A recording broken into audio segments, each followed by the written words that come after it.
హే people, అందరూ ఎలా ఉన్నారు? నేనైతే చాలా బాగున్నాను. ఈరోజు నాకెంతో ఇష్టమైన చికెన్ బిర్యానీ రెసిపీ అయితే చూపించేస్తున్నాను మీ అందరికీ. నాకైతే రెస్టారెంట్తో పోలిస్తే ఇంట్లో చేసుకున్న బిర్యానీయే చాలా నచ్చుతుంది.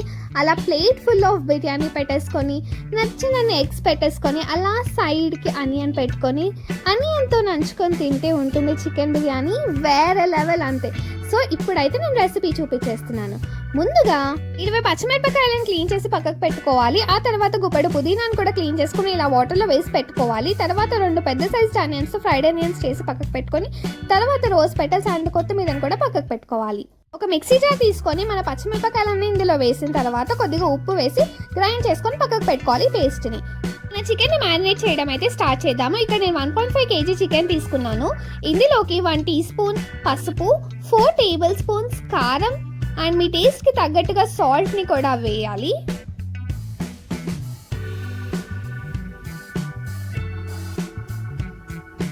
ఇందులో chicken biryani masala 1 table spoon వరకు వేయాలి. తర్వాత చికెన్ మసాలా పౌడర్ కూడా 1 టేబుల్ స్పూన్ వేయాలి. తర్వాత 1/2 టీ స్పూన్ ఇంట్లో చేసిన గరం మసాలా, తర్వాత పెద్ద tablespoon ginger garlic paste కూడా ఇందులో వేయాలి. తర్వాత 1/2 టీ స్పూన్ వరకు కసూరి మేతి వేయాలి. తర్వాత మనం ఇందాక ఫస్ట్లో మిక్సీ జార్లో మనం పచ్చిమిరపకాయ పేస్ట్ చేసాం కదా, అది కూడా ఇందులో వేసేయాలి.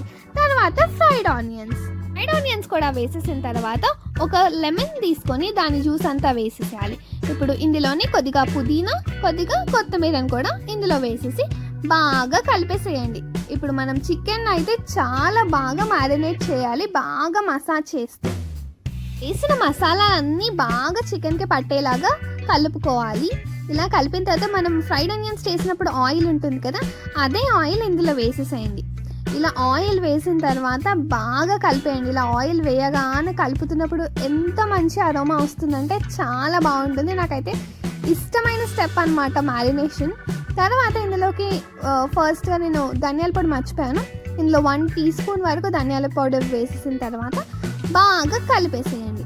అసలు ఎంత మంచి స్మెల్ ఉంటుందంటే మ్యారినేషన్లో అసలు చెప్పలేము, అప్పుడే తినాలి అనిపిస్తుంది మ్యారినేట్ చేస్తున్నప్పుడే. డ్రై స్పైసెస్ అన్నీ వేసేసాం మనమైతే. సో చికెన్కి పట్టేలాగా అంతా మసాలాను మంచిగా మసాజ్ చేస్తూ కలిపేసుకోవాలి. ఎప్పుడైనా గుర్తుపెట్టుకొని డ్రై స్పైసెసే ముందు వేసి బాగా పట్టిన తర్వాతే మన కర్డ్ అయితే యాడ్ చేసుకోవాలి. ఇది మాత్రం కీ స్టెప్ అనమాట. రెస్టారెంట్స్లో అయితే ఇలా మసాజ్ చేస్తూ గిన్నెకి వేసి కొడతారనమాట ఈ చికెన్ని. సో మంచిగా మసాజ్ అయిపోయిన తర్వాత 1 కప్ వరకు కర్డ్ని అయితే వేసాను. సో ఇలా కర్డ్ వేసిన తర్వాత బాగా కలిపేయండి. ప్రతి ఒక్క పీస్కి మంచిగా మసాలా అనేది పట్టాలన్నమాట. సో అలా పట్టిన తర్వాత మనమైతే ఏం చేయాలో చెప్తాను. సో ముందుగా అంతా కలిపి పెట్టేసుకున్నారు కదా, సో కలిపి పెట్టేసిన తర్వాత ఈవెన్గా గిన్నెకేసి పరిచేసేయండి.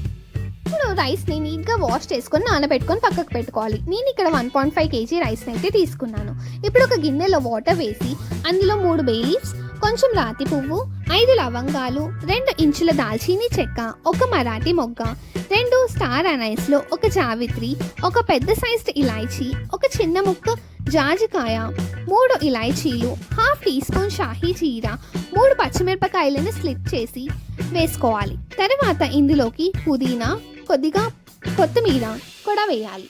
ఇందులోనే మనం కొద్దిగా ఆయిల్ని కూడా యాడ్ చేసుకోవాలి. ఆయిల్ని యాడ్ చేయడం వల్ల రైస్ అతుక్కోకుండా ఉంటుంది. ఆయిల్ యాడ్ చేసిన తర్వాత కొద్దిగా ఇందులోకి రాళ్ళ ఉప్పుని యాడ్ చేస్తున్నాను. ఇలా రాళ్ళ ఉప్పు యాడ్ చేసిన తర్వాత వాటర్ బాగా మసిలిన తర్వాత ఇందులోకి మనం నానబెట్టుకున్న బియ్యాన్ని అయితే వేసుకోవాలి. మసాలా ఎక్కువగా కావాలి అనుకుంటే మీరు 1.5 kg చికెన్కి 1 kg ఆఫ్ రైస్ని వేసుకోండి. నేనైతే ఇక్కడ ఈక్వల్గా వేస్తున్నాను. సో మన రైస్ అయితే కుక్ అవుతూ ఉంది. ఇక్కడ రైస్ 70% కుక్ అయిపోతే సరిపోతుంది. ఈ లోపు మనం చికెన్ మ్యారినేట్ చేసి పెట్టాం కదా, ఆ చికెన్ని ఒకసారి స్టవ్ మీద పెట్టి ఇలా వేడి అయిన తర్వాత మనం వేసిన ఆయిల్ ఉంది కదా, అది ఇలా బాయిల్ అయితే ఉన్నప్పుడు మనం చికెన్ని తీసి కింద పెట్టి దాని మీద కొద్దిగా ఫ్రైడ్ ఆనియన్స్, కొద్దిగా కొత్తిమీర వేసిన తర్వాత మన 70% కుక్ అయిపోయిన రైస్ని ఇందులో లేయర్ లాగా యాడ్ చేస్తామన్నమాట. ఇలా చేయడం వల్ల మనం వేసిన చికెన్ కుక్ అవుతుందా అవ్వదా అనే టెన్షనే ఉండదు. సో ఇప్పుడు 1 లేయర్ ఆఫ్ రైస్ వేసిన తర్వాత దీనిపైన కొద్దిగా ఫ్రైడ్ ఆనియన్స్, ఆ తర్వాత కొద్దిగా కొత్తిమీరను కూడా వేయాలి. సో మన ఫస్ట్ లేయర్ మీద అయితే ఇలా వేసిన తర్వాత మన చికెన్ మసాలా ఉంటుంది కదా, ఆ చికెన్ మసాలాను కూడా దీని మీద వేసిన తర్వాత కొద్దిగా నెయ్యిని కూడా వేయాలన్నమాట. ఇది ఫస్ట్ లేయర్ మీద కంప్లీట్ అయిపోతుంది. మీరు నెయ్యి లేకపోతే బిర్యానీ చేయడం అయితే మానేసేయండి.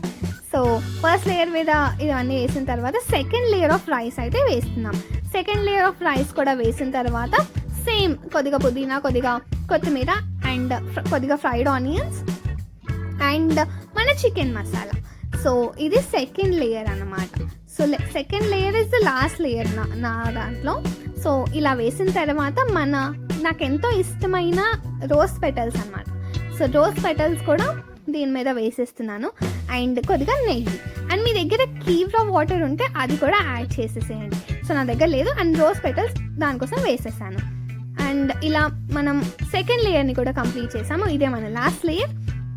ఇదంతా చేసిన తర్వాత ఇందులో కొద్దిగా ఆయిల్ వేస్తున్నాను. మీరు మొత్తం నెయ్యితోనే కావాలి అంటే మొత్తం నెయ్యే వేసేసుకోండి. సో ఇలా అంతా వేసిన తర్వాత అల్యూమినియం ఫాయిల్ పెట్టేసి మూత అయితే పెట్టేసుకుంటున్నాను. పెంక మీద పెట్టిన తర్వాత పైనుంచి వెయిట్ అయితే పెట్టాను. 25 minutes ఇలానే కుక్ చేసిన తర్వాత ఓపెన్ చేసి చూస్తే మనకెంతో ఇష్టమైన చికెన్ బిర్యానీ అయితే రెడీ అయిపోతుంది అనమాట. నాకైతే ఈ స్టైల్ ఆఫ్ చికెన్ బిర్యానీ చాలా ఇష్టం. మీరు కూడా నేను చూపించినట్టే ఫాలో అయ్యి మీరు ఇంట్లో చేసుకున్న తర్వాత మీకు ఎలా అనిపించిందో నాకైతే కామెంట్ సెక్షన్లో కామెంట్ చేయండి. అండ్ మరిన్ని వీడియోస్ కోసం మా ఛానల్ని లైక్ చేయండి, షేర్ చేయండి, సబ్స్క్రైబ్ చేయడం మాత్రం అస్సలు మిస్ అవ్వకండి. అండ్ మీరు ఏ రెసిపీని చూడాలనుకుంటున్నారో కామెంట్ సెక్షన్లో అది కూడా కామెంట్ చేస్తే నేను నెక్స్ట్ వీడియోస్లో ఆ రెసిపీని చూపించడానికి ట్రై చేస్తాను. And until then keep watching my videos. Bye.